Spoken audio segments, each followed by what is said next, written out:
From different parts of Kenya, a live studio audience is about to shoot unscripted questions. This is Agenda Kenya with Jason Nyantino. On Agenda Kenya tonight, Dr. Zalando Kibunjia, Chairperson, National Cohesion and Integration Commission. Koigi Wamwere, author and former Member of Parliament. Gishira Kibara, Acting Permanent Secretary, Minister of Justice, National Cohesion and Constitutional Affairs, and Kefa Magenyi, Programs Coordinator, Internal Displacement Policy and Advocacy Center.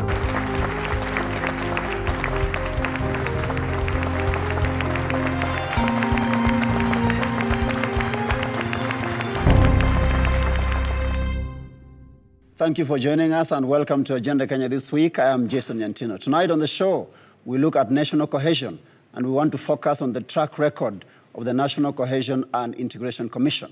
I've got audience members coming in from different parts of the country, namely Mombasa, Naivasha, and of course, Nairobi. Welcome aboard. Our first question of the evening is from Olo Philip, who is a teacher. Philip, your question. What are some of the benchmarks that the Commission is using to judge one's expression as hate speech? And what is the Commission doing to promote free expression? Dr. Zalando. Yes, that's a very good question. Let me start by saying, because hate speech, if you know, 2 years ago, was not a crime in this country. So it's a new crime. But of course, people are engaged in it for many, many years. And so one of the difficulties that we have is really determining what is freedom of expression and what is hate speech. The law is very clear. The National Cohesion and Integration Commission is very clear. It defined it very, very clearly. But again, as you all know, that freedom of speech and hate speech also is a very thin line. And basically, hate speech is statements you make, words, messages you write, songs that you do, written material, plays that are inciting, are intimidating, that are abusive. And when you look at the intention of those statements that have been made by an individual or a community, they are meant to incite ethnic hatred, religious hatred, and also racial hatred.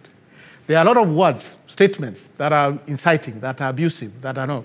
But if the intention is not to incite one community against the other, the Kikuyu against the Luo, the Pokot against Turkana, then it does not fall under the ambient of the Commission. It falls under what we call the Penal Code, where it talks about hate speech.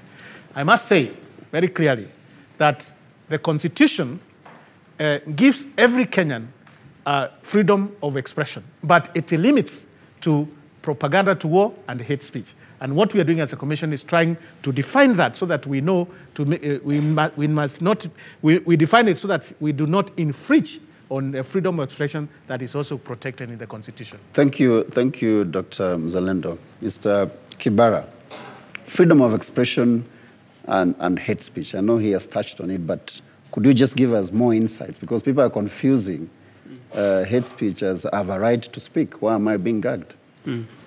Thank you very much. We need to understand that all the freedoms in the Constitution are limited, except particular freedoms that are part of what we call international customary law that are in Article 25. So if you read Article 24 of our Constitution, you will see that all rights can be limited to ensure that there is good governance and that people are living in a democratic society. So that your rights must not hurt the rights of other people. And the limitation is normally put in terms of ensuring that the other people enjoy their rights. And that's why we say that your right is limited as far as it starts to touch the right of the other person. So the same thing with the freedom of expression. It also has its own parameters about things you can say and things that you cannot say, things you can write and things that you cannot write. But maybe just to say, this will be much more clearer when the Freedom of Information bill is finally enacted. We have been working on that. We've heard of that bill for ages. We've been working on that. It was actually ready before the Constitution was promulgated. But as you'll appreciate, it now must be revised to accord with the new Constitution. And because of the deadlines that were there for various bills, it was not reached because we had to start with other bills. Mr. Kibara, if you were to explain to a very ordinary, I know you're a lawyer by training, but to a very ordinary Kenyan, what is the thin line, let me call it like that, between hate speech and freedom of expression? What will you tell that person on the street? The thin line is how does the speech you are delivering affect the relationship between that person and the next person and that person and yourself? How does what you are saying affect the relationships? That is where hate speech comes in. Okay. When you are going to damage or poison the relationships Of another person. of another person, of another community, a community against another community, then you are already in hate speech. All right. And we normally use what are called standards of reasonableness. So lawyers will be able to tell you what's the standard of a reasonable man, you know. We do not use very extreme extents. Okay. Thank you. Honorable Koigi, do you think the NCIC, which Dr. Zalando heads, has done enough to curb this hate speech? I actually, much as I would like to think that it has done or is doing well in curbing hate speech, I would like to state that to me, the Zalando's commission is like a toothless bulldog. You sure? Yes, I'm quite sure, because we have had a lot of hate speech in this country, and it is increasing in amount as we get closer to the elections.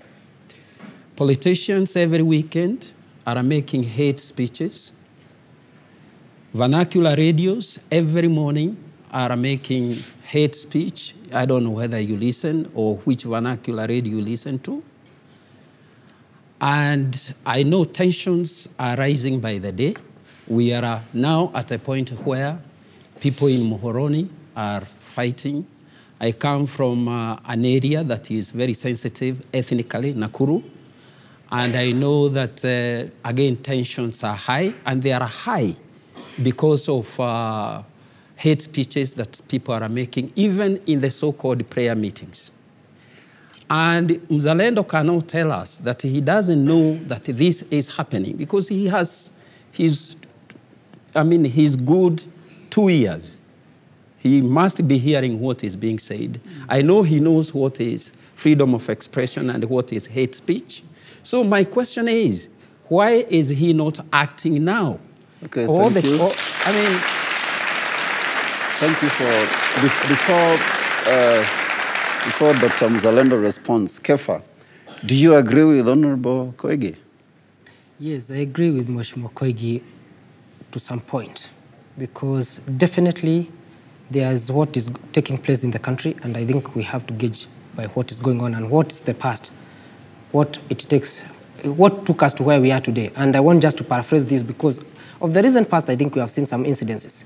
One is in Mandela, the other one was in Isiolo, and the other one was in Garissa. Currently, as he has said, in Muhoroni, what's happening, the killings that's going on.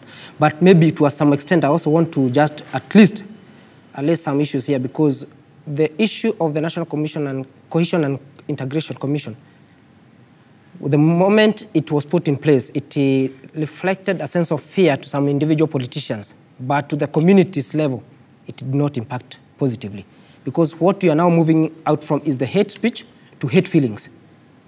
And that's what we are experiencing currently in the country. And I think one of the other issues that we need also to interrogate ourselves is the gauge mark, or the parameters that we use when we are talking about the hate speech. We have seen this, and as Mr. Kibara has put it, when the lawyers are arguing in court about the issue of the hate speech, I think we have been gaggling a lot with the issues of evidence in court. And I think I can attest to this because of what we have seen, especially with the post-election violence. The 3 major cases that we had taken to court. Yeah, we'll come to that later in the show. Been answered. Yes, Yeah. Thank you. We'll come to that later in the show. Dr. Zalando, the fire is coming. I don't know whether you can absolutely, extinguish it. and I have no problem with that, because I think first Kenyans have to understand that, like I said, hate speech is a new crime. And when you have a new crime, the prosecutors who are going to prosecute that crime, first they have to know how to collect the evidence, how to secure the evidence, and how to prosecute that case. Has that happened in the earlier Basically, cases? that is what we came in and started doing. All the prosecutors, by the time the act was enacted, they had left Kiganjo. They have left, even some of them had left law school. So how do you now begin teaching these people and say, this is freedom of expression, this is hate speech? That is a task. We are training the police now, for example. We are training even the media itself. And we're also training even some of the officers who are working with us. If I'm getting you correctly, yes, Dr. is that even the people we entrust to collect this evidence for us do not understand what they're doing. They left Kiganjo before the act was enacted.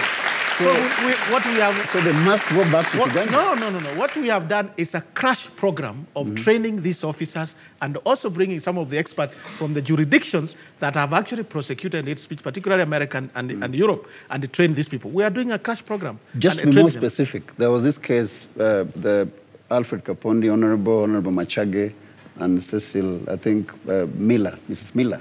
So is that what happened? Was it poor prosecution because the case was, you lost the case? Read at the judgment. That's what you need to know so that you can read it. What does it say? There was no acknowledgement on the magistrate to say there was no hate speech. We lost the case on a technical ground where he said the evidence that was given, that was presented, there was no one person who said, I am the one who took the images that were produced in court. I am the one who was there that time. And because the person who we had used to collect this evidence, at some point he declined to come and he developed cold feet and was not able to do it. And so what we are doing now as a commission is trying to seal those loopholes to make sure that does not happen. That we have our staff, that we have hired, who can actually say, yes, I work for the commission and I did the work myself. How many cases of hate speech are you currently pursuing? You must also realize that it is not all litigation. Sometimes, even a warning, and we have done so many of them where certain individuals have been exciting. Dr. Zalando, how many cases? We have only one case that we have put in court. Yes. We have another one. Which one? Which you know the Honorable Mokwere one, for example, and you have seen what has happened. The Honorable Mokwere one is what he has said, he has gone to court to stop the prosecutor from arresting him. So putting legal mechanism to make sure that does not happen. Okay. That's one of the cases that we have actually successfully taken to the level of the prosecution. That was 2010. But there are many that was 2010. And that's the point really we're saying, that we have to be very careful. Those of you who are here in 1980s, you remember how you couldn't even utter a word. There were people following you, trying to find out you are saying something so that they can go report to the government. We come from that experience. We don't want to go that way. So we want to make sure when we take a case of hate speech to court, it's something that even an ordinary Kenyan will say, we think this one, really, someone overstepped the mark. All right. Because we don't want to gang anyone. Are you happy with that track record? Let us be a bit clear on what this is about so that we don't get lost. Normally, criminal cases are only taken against deviants in a normal society. That is, people who are doing things that the society does not accept.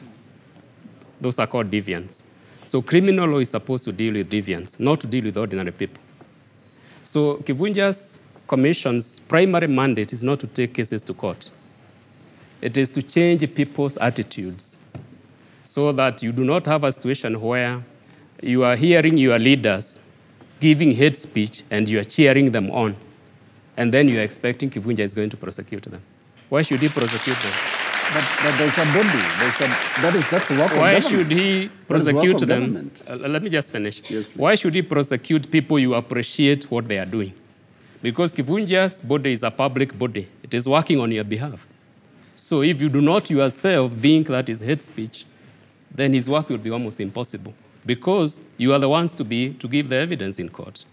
You are the ones to complain. You're encouraging Kenyans to present evidence and complain. We are saying people change their attitude. If, for instance, you are happy when another ethnic community is being attacked, you have no business expecting Kivunja to prosecute anybody because you are part of the problem. All right, thank you very much. We must take our first break, but this discussion continues shortly. Stay with us.